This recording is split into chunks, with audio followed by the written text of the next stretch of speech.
All right, so if you wanted to add some sort of texture to your food truck, I'm going to show you how to do that.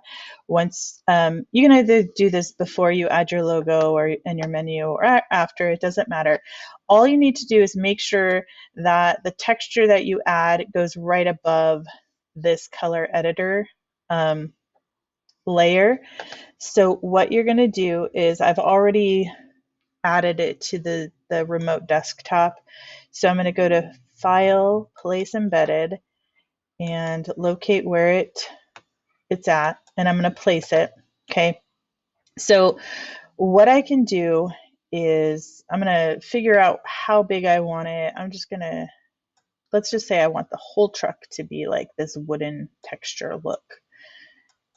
Okay, you can do it as big or as small. If you just want like the bottom part to be like aluminum or something, you could stretch it out like this. And then you're going to do the perspective. So I'm going to go perspective and then kind of warp it to fit the truck, like how it's going. So you want to make sure that it's all going in the same direction. That might be too much. And then I'm going to go to scale again because I'm going to make it a little bit bigger. So I want it to all fit. I'm actually going to make it the entire truck. Oh, actually that's not going to work. Let's go to place. And then I'm going to go to edit, transform, or free transform. And then I'm just going to make it, I want mine to fit the entire truck. So I'm just going to go like that and cover it. With that texture layer right above the food truck, I'm going to go ahead and right click and go create clipping mask. And that's going to mask it to the truck. Okay, so if you wanted to do rather a texture rather than a color, that's how you would do it.